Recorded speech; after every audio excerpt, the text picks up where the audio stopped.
Ciao, salut, j'espère que tu vas bien encore ce matin, j'espère que vous allez bien.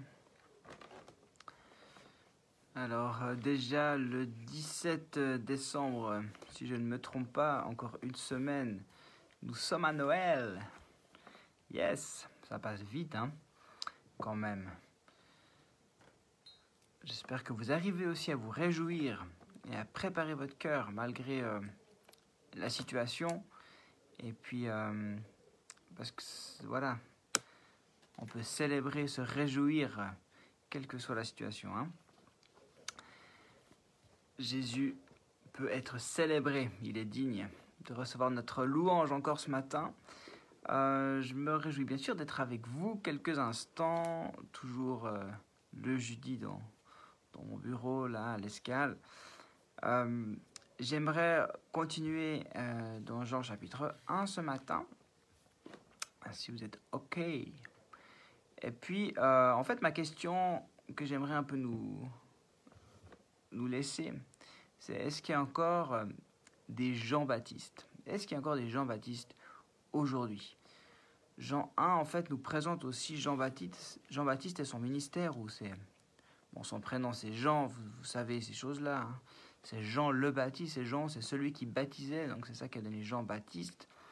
Et puis maintenant, c'est un prénom... Enfin, bon, courant serait beaucoup dire, mais c'est un prénom qu'on entend souvent, qui est devenu un prénom composé. Et puis, en fait... Ouais, dès le début du chapitre, Jean est mentionné parce qu'il avait un ministère très très important dans cette période. Jean, c'était un peu on peut dire un prophète leader, un peu dans le style leader populaire, quoi. Hein. Il y avait du monde qui le suivait, du monde qui l'écoutait. Et puis, probablement que, vous savez, on parle souvent de cette période intertestamentaire entre les deux testaments, si on veut, où on parle qu'il y a eu 400 ans de silence, où il n'y avait plus de prophètes. C'est comme si Dieu n'avait plus suscité de paroles prophétiques. Et le premier vraiment qui va avoir une nouvelle parole prophétique, c'est Jean, justement, avec ce mandat de préparer la venue du Messie. Donc il est important, il est écouté. Effectivement, il baptisait des gens, un baptême de repentance, donc il y a une distinction entre le baptême de Jésus et le baptême de Jean.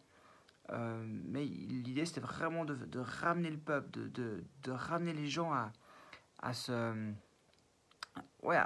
revenir à Dieu, quoi, à se laisser de nouveau transformer, à revenir de leur mauvaise voie, vraiment à être repenti pour celui qui arrive.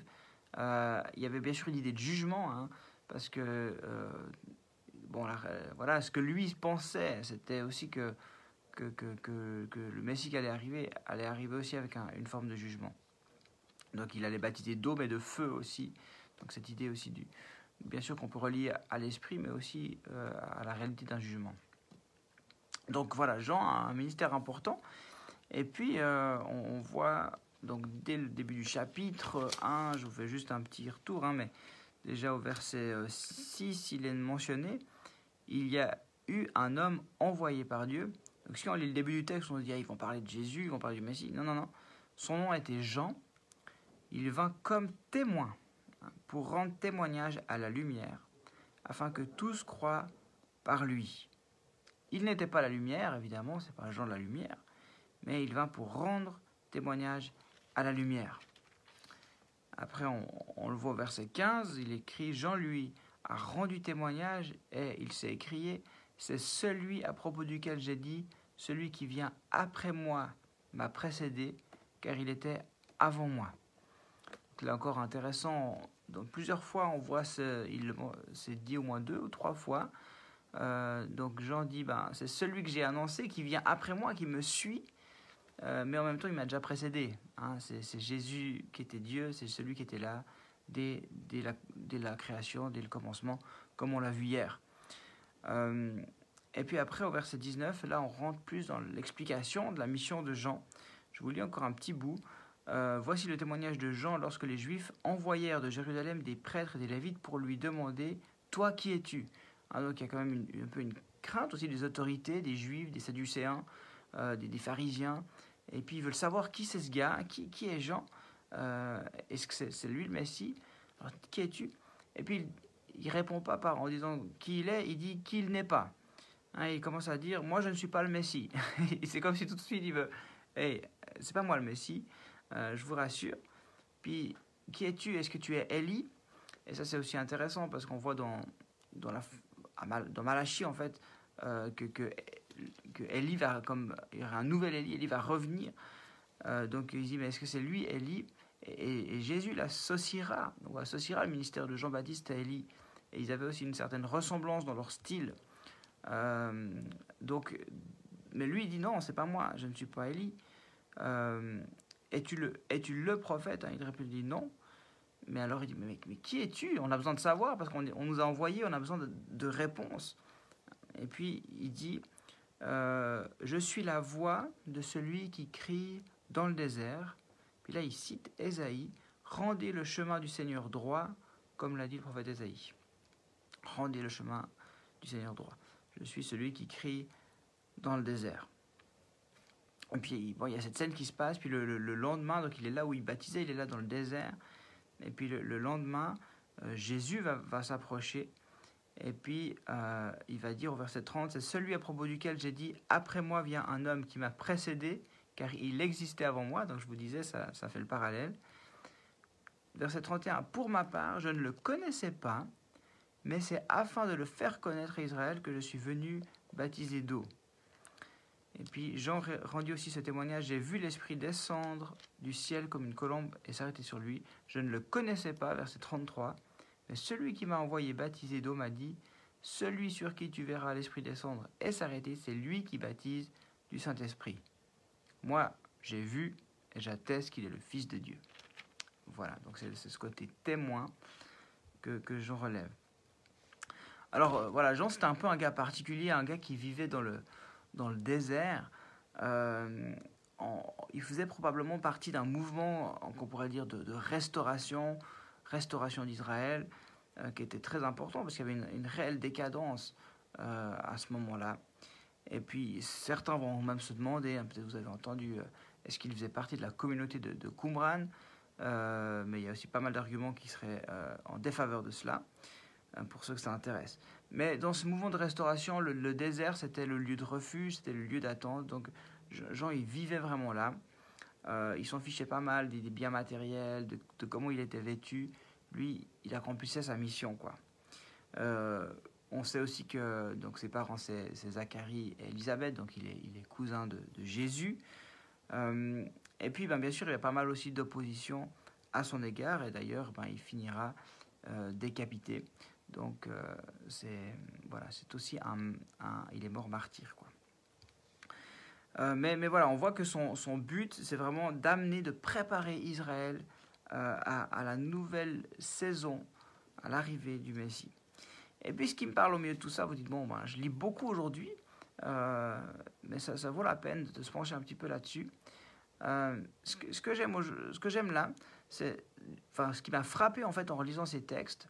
Il y a plusieurs choses, mais un des aspects, c'est déjà que plusieurs fois, en tout cas 2 fois, là, il est dit qu'il ne connaissait pas Jésus, mais c'est afin de le faire connaître à Israël qu'il est venu baptiser d'eau.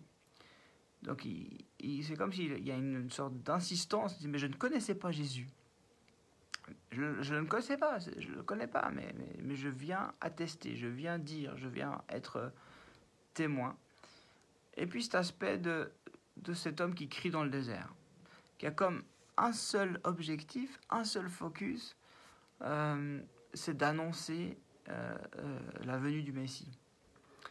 Et moi, ça me parle parce que je me dis, mais dans la saison dans laquelle nous sommes aujourd'hui, est-ce pas aussi notre mission? Est-ce que nous ne devrions pas être des Jean-Baptiste modernes? Il n'y aurait pas besoin de s'habiller aux peaux de bêtes et de manger des criquets. Mais finalement, moi, des fois, j'ai l'impression qu'on crie un peu dans le désert. Mais il y a besoin d'une voix dans le désert. Il y a besoin, à un moment donné, Israël s'est tourné, Israël a écouté, mais tous n'ont pas écouté. Mais il y a besoin de voix dans le désert. Quand je dis le désert, c'est ce côté où des fois on parle de Jésus, mais on a l'impression qu'il n'y a pas d'écho, il n'y a pas de changement, les gens n'entendent pas. Mais vient un moment où ils vont entendre. Et s'il n'y a pas la voix dans le désert, alors ils n'entendront rien. Il n'y a personne qui peut entendre parler de Jésus. Si nous, chrétiens, on n'est pas cette voix dans le désert. Et c'est pénible de persévérer dans le désert. C'est difficile d'être cette voix qui n'est peut-être pas portée, qui n'est pas entendue. C'est décourageant parfois. On se dit, mais on regarde à droite et à gauche, je dis, mais purée, quand c'est que les gens vont ouvrir les yeux? Quand c'est qu'ils vont comprendre que c'est Jésus l'espérance? C'est Jésus qui est les paroles de la vie. Il est la parole. Quand c'est que les gens vont revenir à cette solution-là, qui est Jésus, plutôt que de se tourner vers 10 000 autres trucs et médecine parallèle et yoga et compagnie. Donc, c'est des fois fatigant d'être cette voix dans le désert, mais si on arrête, les chrétiens, d'être cette voix dans le désert, alors là, il n'y a plus l'espoir que les gens se tournent vers Jésus. Donc je crois qu'on a ce rôle là. Et puis ce côté où on ne le connaît pas, mais on le prêche à quelque part. On ne le connaît pas, mais on révèle quand même, on parle de Jésus, on le fait connaître. On ne le connaît pas parce qu'on ne l'a pas vu. On ne l'a pas vu, on ne l'a pas connu dans ce sens-là. Et puis ce que je connais de Jésus, c'est tellement minime par rapport à qui il est, que j'ai aussi l'impression de parler et de transmettre et de parler d'un Jésus que je ne connais pas ou je connais peu. Alors je ne dis pas que ça peut sembler terrible, je dis attends, je ne veux pas parler de quelqu'un que je ne connais pas. Bien sûr que je connais un peu de lui, et ce que je connais de lui, c'est de la part de l'expérience, c'est de la part de la révélation. Et c'est un petit peu ce que Jean a eu. Il a eu une révélation. Il parlait par révélation.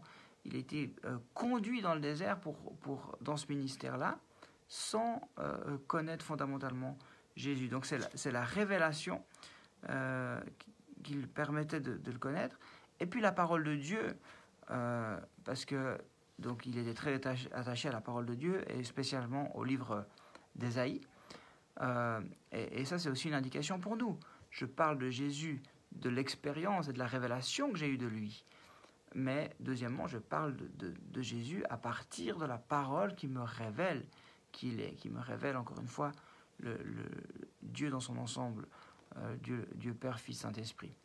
Donc, je crois qu'on est aussi appelé à être ces Jean-Baptiste aujourd'hui. Et c'est ça que j'aimerais vous encourager, vous laisser travailler, mais ne me laissez pas seul. C'est l'Église, les chrétiens, les croyants, ensemble, qui pouvons être cette voix dans le désert. Et je vous promets, je vous garantis qu'il y a un sérieux besoin de cette voix. Et probablement, plus les temps vont avancer maintenant, plus les gens auront besoin d'entendre qui est Jésus. Et peut-être que s'il y a des années où il y a eu peut-être peu de fruits, peu de miracles, peu de gens qui se sont convertis, qui se sont tournés vers Jésus. Bon, là, on peut toujours se poser la question, qu'est-ce qu'on a fait pour nous? Mais je crois aussi qu'il y avait un temps spirituel d'aveuglement, mais que il vient un moment où il y aura un réel changement. Et je vous encourage à vous laisser, à oser parler de Jésus dans le désert, à oser crier, à oser dire ce que vous connaissez, ce que vous ne connaissez pas, mais ce que vous connaissez par révélation, à parler de la parole de Dieu. Oser être ces Jean-Baptiste. Ça va pour ce matin? Amen. Je prie avec vous. Père, merci pour cet exemple de Jean-Baptiste.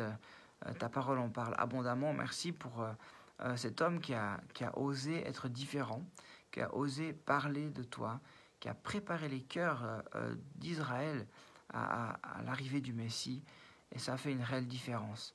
Et Seigneur, aujourd'hui nous-mêmes, nous désirons aussi être de ces femmes, de ces hommes qui te connaissons un peu, te connaissons par révélation, qui connaissons ta parole, mais qui parlons de toi avec zèle, parce que nous t'aimons, parce que nous savons que tu es le Messie, tu es celui qui apporte le salut, la vie éternelle, tu es la lumière, on l'a dit, tu es la parole incarnée.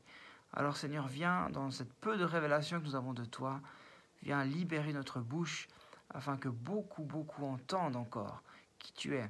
Et tout spécialement dans ce temps de Noël, Seigneur, on prie que notre bouche soit libérée et que beaucoup puissent être touchés. Dans la situation qu'est la nôtre aujourd'hui, où les gens sont chamboulés, Seigneur, viens t'imposer comme celui qui est la lumière du monde.